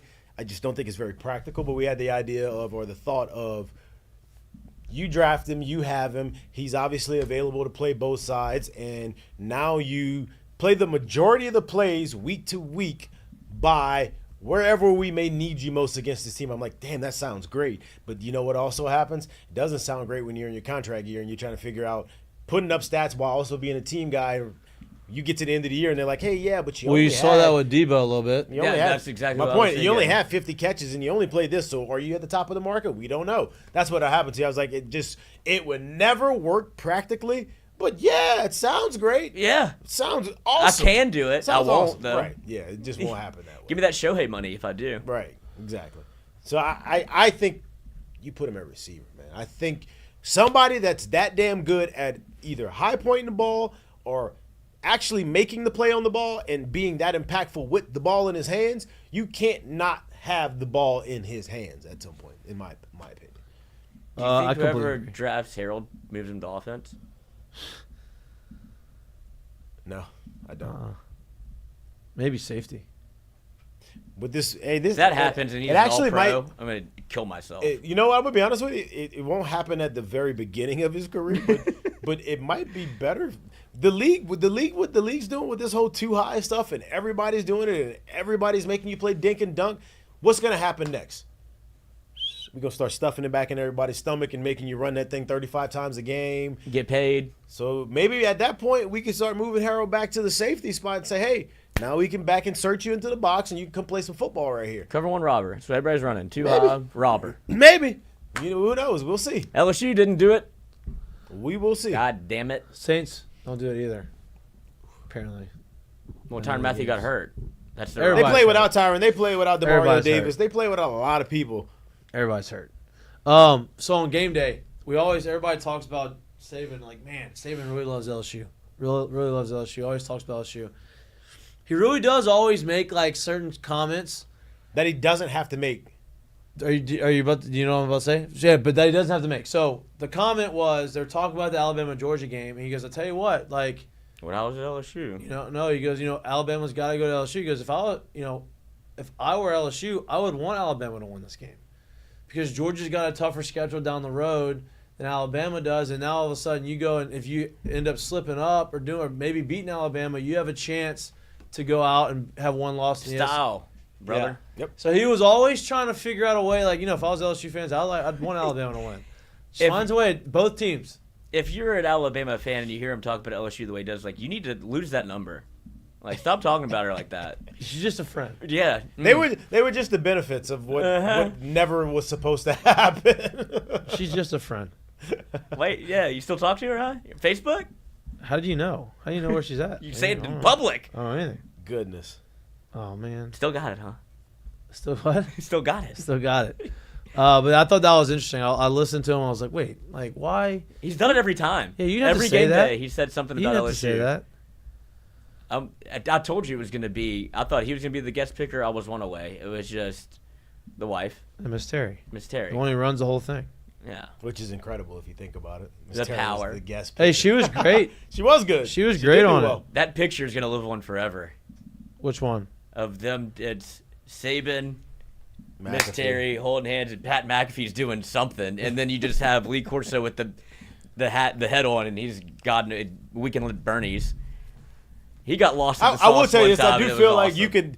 There is probably 10 plus snapshots that you can find through a month of college football of Saban on that set looking like he's having a better time than he's had anywhere publicly in No doubt. probably his whole life. Now, I'm sure he has a great time private when this camera's not around. You probably get the best out of him. Right. But what you have of him publicly, I guarantee you there's probably 10 plus snapshots you could find of where you're like, that man is And enjoying life right I now. love it, too. I think it gives everybody else a nice perspective of and gets to course. see his different side of him. I think he's been great. A great addition to Oh, absolutely. game What a day. home run. very Breaking important. news.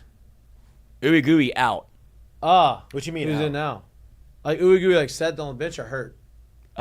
There's concern amongst Florida State that DJ Ooey Gooey's hand injury suffered versus SMU might be a long-term injury. I severely doubt that. The Phantom DL. The Seen Phantom- those. Seen that happen before. Long term, eh? Yeah. Why'd you sit this one out? Hey, look. Well, you ever heard him? Let's get that thing right before we get you back out Yeah, there. yeah, yeah. Brock Glenn is next man up. What we have any info on him? I'm about to. Stat boy. Stat boy. Is he Doorman. Is he like a tear that. transfer? Is he recruit? Like I mean, I know. hell, I'm filibustering a little bit. Yeah. Uigui Out. Tough. Brock Glenn per He's probably getting paid a nice 247 little penny Sports. too in the portal. Don't you think? I think it's a whole lot of hey, look, if we're gonna keep getting people in the portal too, you gotta come here and play well. Business. Hey, if I'm gonna give you this money to spend, we ain't missing. 21st ranked quarterback in the country, number 9 in Tennessee. Okay. Number 9 prospect out of Tennessee. Okay. 6'2", 195, projected as a 4th to 7th round pick. Made Okay. Elite 11 finals in 2022. Accounted for more than 4,500 yards of offense and 68 touchdowns during his There we pro go. career. Okay. So he's a recruit, young guy. Well, Uwe Gooey was apparently better, so. At least Well, what I they think saw. Ooey Gooey, they got him because he was an older guy, so he's got more experience. They thought that was going to go a long way. It did not. Has not gone. Ooey Gooey back to baseball. I can't believe y'all calling this man ooey gooey. You did it first. No, I never called no grown man ooey gooey. I called him DJ U. I'm not calling no grown man ooey gooey. I think What's wrong with y'all? I love it. Y'all saying this with confidence too. I'm not calling no grown man ooey Ooey gooey, Gooey, dude. What's wrong with y'all? If he was good, it'd be fine. Ooey Gooey is Ooey Gooey. Not me. Mm-mm. No He's sir. tough. He had been great. That's like calling a grown man delicious. I mean, I guess. You'd love prison. I guess if you're gonna go 1-4, it's you probably just let's try something else. Can't be much worse. I don't know if this is it. You don't know what it is. Brock Glenn. Well, can't be. Well, I guess he could be worse. Oh, I he's know got it wasn't he. it. So Yeah. Oh, he looks like FloridaState.com. This man is definitely in a fraternity at Florida State. He looks like a lacrosse player. Are you gonna put him up there? Ah. He's hiding that receding hairline very well. Yep. Been there. y'all are so stupid. Lose Ooey Gooey, Brock Glenn. Brock Glenn. Sounds like somebody that would exist in NCAA 25. Hey, you know what? I told myself on a different note because I was about to bring up Monday Night Football, and I told myself before I left the house, I'm not going to bet on it. Don't forget To not bet. Don't forget the fire stick. Don't forget the fire stick. And I forgot the fire stick. If you're watching the game right now, who do y'all have on Monday Night Football? There's 2 games. One's already going on, and Will Levis has been ejected. He was ejected? Well, by his coach. I thought he got hurt. No? No, well, Phantom. Did he? I mean, I'm out. No, they What do you mean he was ejected by his coach? He got Can you- pulled. can Like you they expand pulled on him, or They like he was benched out, him. pulled out Already? for injury? Not for injury. Didn't the No. game just start? Yeah, he had 2 drives. He ain't got benched already. You lying? No, this is from a very good source of mine, Fonzarelli. Fonz be Insider. working, cuz. Mason Rudolph is in there. The Fonz be working, cuz. Did he throw it? Oh, yeah. Did he do it? Did he do again? Did he go Oh, my viral? God. So he threw.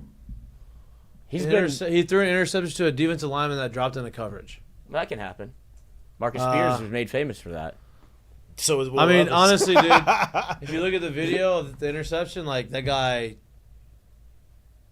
and then he tells his coach, "I I didn't didn't see him at all.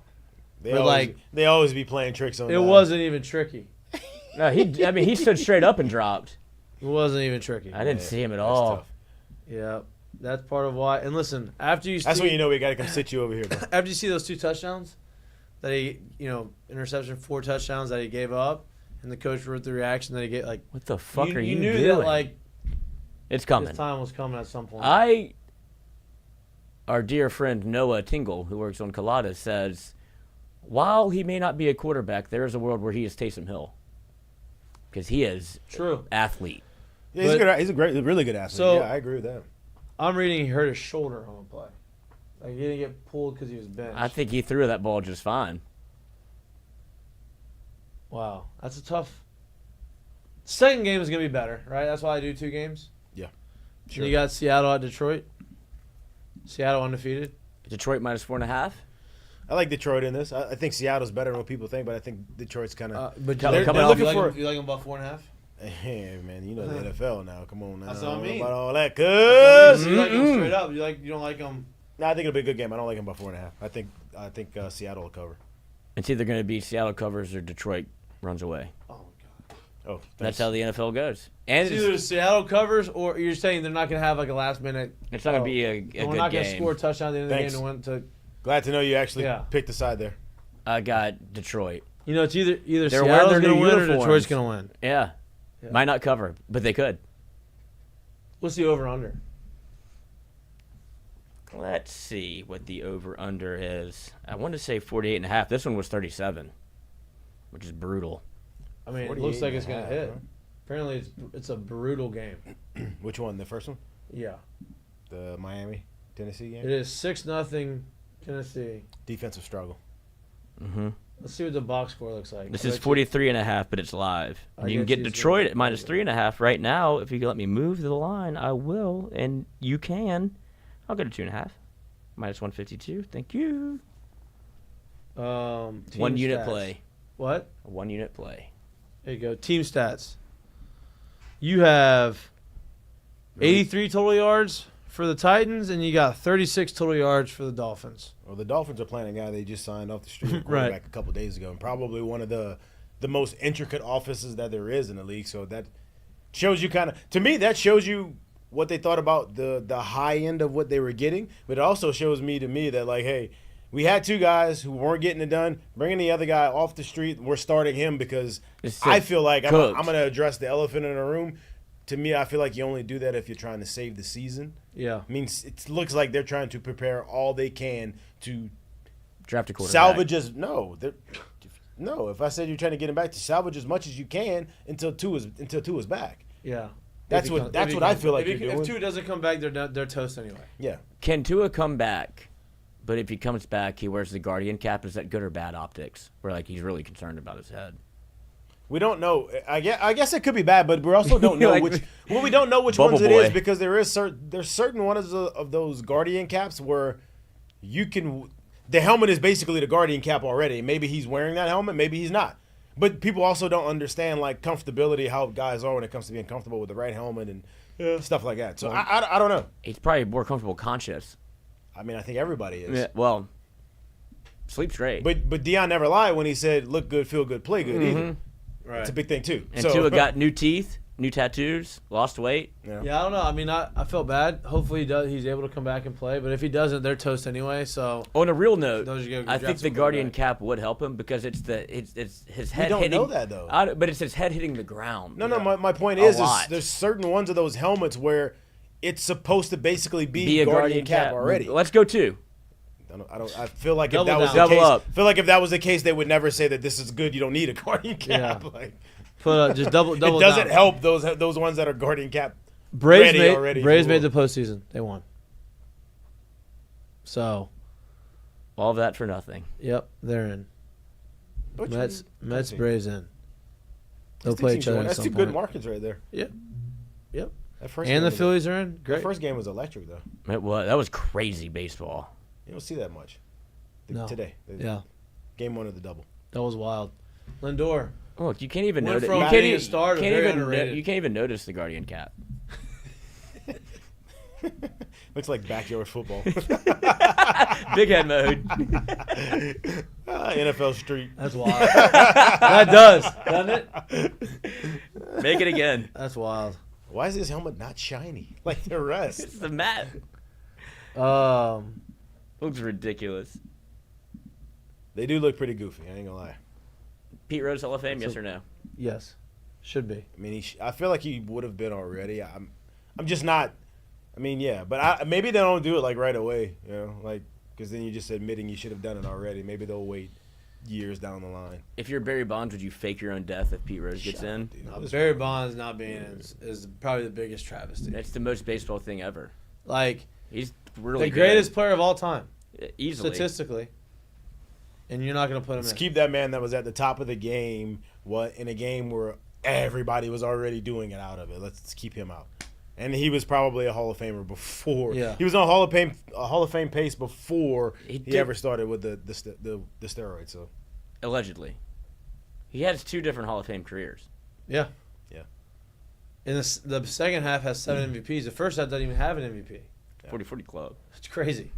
Couple you know gold how many, gloves. do you know how many MVPs 7 is? Yeah. Do you know how hard it is to win 7 damn MVPs? To not get voter bias, like just fatigue, and they're just like, nah, dog. Yeah. Somebody else. I'm tired of this shit. Ichiro. LeBron don't even have. What does he have? 4? 4. He You know how hard it is to win 7? should have 8. Yeah. When you knew he was like head and heels above everybody else in the league, LeBron's got 4. That man had 7 MVPs. Derrick Rose is the only one that maybe should have won it over LeBron. No, I don't even think he should have won it that year. Go He back was- and look at those numbers. Yeah, Nah, I look, know, but it Derrick was Rose was fun. crazy. Yeah. He retired. He did. Big shout out to him. Yeah. If he was on the right day, we'd say curtain call to him because Yeah. he was impressive. Yeah. He said he Prime Injuries, Derrick Rose was- injuries crushed him. Even after the injury, came back, dropped 40. Yeah, that was fun. That was pretty cool. He said he knew he was good when his brother was smoking crack and said, you know, you can get out of here. You're a good enough basketball player to leave. And he was like, thanks. He never complimented me. Like, his man was high on crack. And he saved you. Bared his soul. He saw something different. Yeah. You know, That's it. He saw something different. Brother, you jumping high. Hey, bro, I don't know what it looked like. But you It look good when you do it. Stop. Stop. Ooey gooey. Ooey gooey. Y'all tripping. You won't get that one from me. Ooey gooey's a Portal. mistake of the day for us, I guess, for our names. But you have a mistake of the day. I like it. Ooey gooey. Where is my mistake of the day? You have one? I did one, yeah. Mistake of the day, bro. Hold on, give me a filibuster for me first. At Dozy Place. Hey. Yes. Okay. Go ahead. Brought to you by Dozy Place. Dozy Place, a fantastic place to get a cheeseburger. If you go at lunch, if you want one for dinner, too bad. You have to get a steak. But the steak is actually the burger at lunch. Very fine trimmings. I see what you did there. There you go. Put a little cheese on it. Ooey gooey. Am I still filibustering? No, for you? I got it. Okay, My all mistake of the day, this is just a personal one for me. Your mistake of the day was Ole Miss. My mistake of the day was not chopping your thumbs off and letting you do that. But Okay. I drafted Christian McCaffrey first overall. Have yet to see it. It's not your And fault. the Madden curse was right there. Should have seen it coming. And then not only is it one Achilles, it's two Achilles, Yeah, which both you only of them. have two of them. Achilles tendonitis on both of them. I don't know how that happens. That's tough. He has bilateral Achilles tendonitis, which means he has it in both legs. Thank you for the clarification. What's that feel like? Well, he's in Germany, so we're going to figure out. He might come back like Oscar Pistorius and have two Did he metal walk legs. off the plane or did he take a nice look? Wheelchair. That's tough. Give That him hurts. metal legs and put him out there. That hurts. So Honestly, I wouldn't consider that a big mistake for you. I mean, a lot of people did that. no, not- it's just I mean, that wasn't a classic. You mistake. get the first pick, and you're like, Yeah. don't even have to think about it, right? Yeah, I don't even. Yeah, that's a tough one. I had that with Le'Veon Bell that one year when he sat out. Oh, Yep. Well, that wasn't a given at that point. That's still kind of goofy on your part. He wasn't part of the team. Well, I He know. wasn't It was signed, just- yeah. they'll figure it I out. mean, I want the signed, the unsigned dude is my No number doubt. one. No doubt. It was. I mean, no, McCaffrey takes such Is that good the year care he of his got- body. No, that was a year set out. So he either got I hurt mean, or he set didn't out. play. Yeah. But if he big would have time. played for that team at least. Yeah, he's been resurfacing on Twitter where they're like, "This is Him style." and Antonio Brown. He's a boxer together. now. Wow. I don't know if y'all saw it. I guess that was this weekend. He boxed somewhere, and Antonio Brown came out with him, and they were still dressed in like black and The Killer Bees. It's so funny, dude. They're on a Man, different planet. I love it. Bro, that's wild. But prayers up to me. What? I said prayers up to me and my fantasy team. Yeah, mine's bad. I'm about to be 0-4, I think. It's fun until it's not. I got. Oh, actually. I got to send a text to Chris Actually- McGee. And hope I have he's listening Rashee right now. Rice. Yeah, it's Ooh, tough. wee. Actually, the way that they're playing, Happy for your donation. the way the Dolphins are Oh. playing football, I have a chance. Because he's got Waddle. But I'm playing against David Montgomery, not great. So they got Waddle and Montgomery, and I'm only David up by Montgomery's about to score right now. 8 points. I know I'm you done. lost. You just lost. I'm done. He's about to score. So Rashee Rice, T's and P's. Got hurt by your own man. He got 3 points though. Made a tackle and forced a fumble. He did. It was friendly fire. It By, was. of all people, Patrick. Mahomes. The one person he probably didn't want to hit Like, into. what? Like I needed him. Yeah. Tough. All right. Mistake of the day brought to you by our friends at. Their Z Place just happened. Now we go move on to Curtain Call, which is brought to you by. Jesus Christ. Our friends at Perkins McKenzie. I mean, I'll lead it off here, man. It's very obvious, but my first one was already the one, and then obviously the second one happened. We lost two legends today, man. Two iconic people, two iconic personalities, two iconic careers, two giants in the sports industry. You lose Dikembe Mutombo, you lose Pete Rose, both on the same day, which is kind of crazy to think of. R.I.P. to both of those dudes, and yeah, it's a big loss for the sports world today. Yeah, that was tough. Curtain call. 2 Hall of Famers. You got one, Lloyd? I Definitely do. I'm Hall of pulling Famers, up. I'm Hall of pulling Famers, up the video now because it's just too elite to not share. Somebody should mention Paul Skeens and Curtain Call too. I was about to ask Paul Skeens. He's won the Baseball America's Rookie of the Year. When did they announce the official Rookie Oh, of the so Year? this wasn't it for. I thought I was gonna give it to Jack for his No. It wasn't. the real one. Yeah, it was like Baseball America's. Yeah, they don't do that until like midway through maybe during the World Series. Actually, I think it's when they announce them. I think that's when they do the baseball MVP, awards. right? Yeah, I think so. Let's see.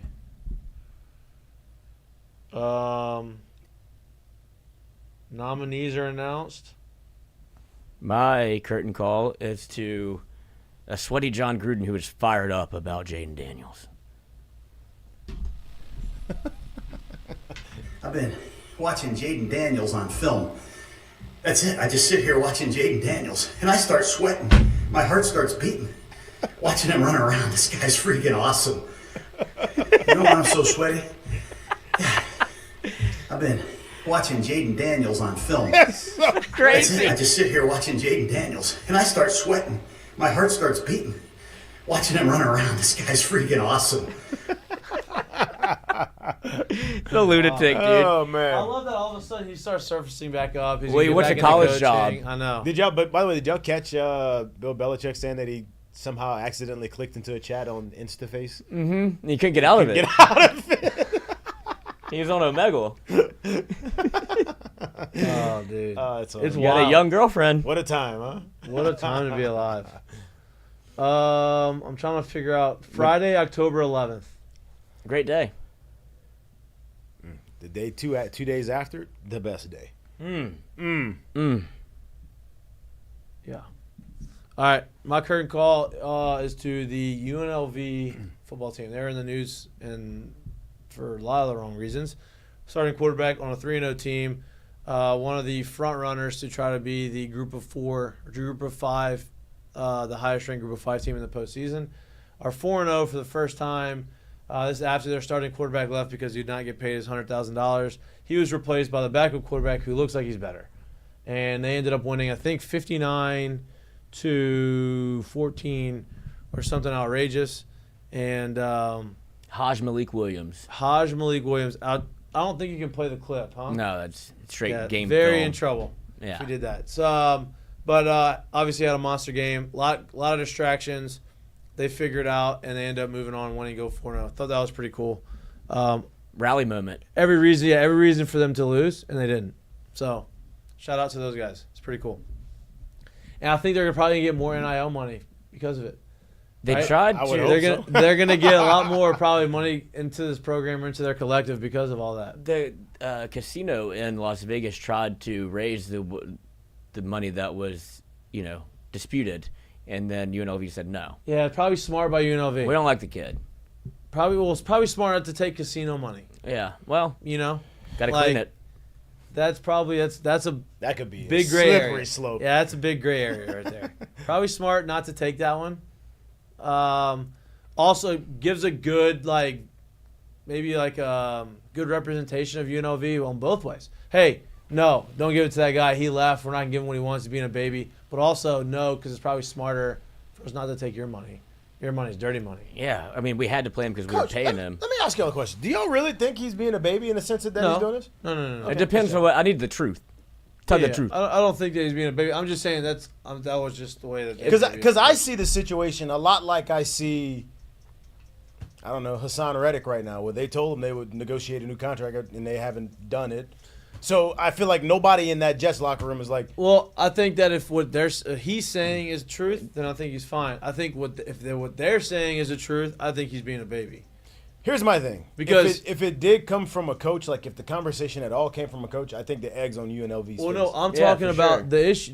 What they're saying. If they went now back and asked, is if that he outplayed, offered him something, and then the family came back middle of the season and asked for $100,000 more than they had already agreed to. So it wasn't agreed to. That's what the school's saying is it wasn't agreed to. They just came back to us and said, "Oh no, I'm 3-0. That kind I'm of sounds playing." like some bullshit to me. But no, it sounds like a school cooking up a. Yeah. No doubt. Yeah. I'm just saying. That's I not want to real. know. There's gonna be, yeah, but it's gonna come out. Yeah, 100%. Yeah, There's got to be a middle ground. I don't think either one of them. that are telling sounds the like completely that truth. sounds like the way they would, an institute would try to save face because No doubt. to me, the egg's on their face in either way. Like you look bad if you start losing and you let that guy walk. Obviously, they didn't lose their first game. I'm just saying you look bad if you start losing and you let that guy walking in the Damn. other way. If you don't have everybody walking in the same line, it looks bad the other way. So it just Agreed. interesting. We'll see how this comes. Mm-hmm. David Montgomery scored. Yeah, I thought There you we go. knew that. I saw it already. It happened during. I'm Kurt up by Bell's. 1 point. 1.3 points. Hold on. So Just you need, hold you on. need like a hangnail. Hey, I need him to stub his toe. Hurt his hand. Stub his toe. Be out for the rest of the game. Yeah, I didn't want to tell you. We was Yeah, that's mid-curtain tough. call Listen, and I saw can't. it. I'm 0-4. It's fine. Season's over. It's terrible. Dude, there's always a great picture of Will Levis, no matter how little or how much he plays. Here's from tonight. See if I can pull this up right quick because he is just. Say what you want about the man. He gives 100%. He's full out. He got it though. No, they marked him short. I said, did this get like knocked out? Yeah, he might have about to fumble. His fumble just recovered by the other team just wouldn't be good. I didn't see him. He's having a tough go at it. Ball security, coach. Yep. He's having Job security. Don't got it. He's having a very hard go at it. Tough. He did well though. We're gonna be on our normal schedule this week. Yeah. Wednesday, Yeah. Friday. Yeah, we're back on schedule, boys. A lot to talk about, obviously. We're back here on Wednesday. And me and Jared, our alma maters. Head to head this big weekend. Matchup this weekend. Big matchup. High school football. Yeah. Y'all going? Westgate's playing at St. Thomas More. I'm trying to make it there. I don't know what the boss lady has planned for us on Friday. That'd be your wife. That would be my wife. Yeah, I got to check with the warden, but, you know. Good behavior. That would be the wife. Who drank all the damn Gatorade? Yeah, I don't know what that is. Longest yard, the warden. I was thinking more like Missed Hop and it. Bob and Ooey gooey. like, no. All right. No ooey gooeys from here. That's all we got for you today. We appreciate you tuning in on this Monday. Enjoy the rest of your night. Enjoy the doubleheader. The exciting doubleheader we got playing right now with on Monday Night Football. First game, maybe you can just put that to the side and just wait for the second game. Second game probably should have started. It's starting right now. Yep. That one's probably going to be a lot more entertaining. Actually, it's going on. They just scored. They scored. Dylan I mean, Mulgrew it's scored just a starting touchdown. right now. I just don't want people to leave yet. Their first quarter in. Yeah. All right. Enjoy the rest of your night. We appreciate y'all. We love y'all. Please like and subscribe to our YouTube channel. Anywhere get your pods. Tune in on Wednesday. Ask Mikey and Mitch. Put the questions in the chat or Twitter. Send it to us via social media. Or text me 337. Oh. You don't even know about heart. No. Perfect. If you did, That would be weird. That'd be very weird. Actually, I would judge you. All right. Enjoy the rest of your Monday. We love you. See you on Wednesday. Peace. Ooey gooey.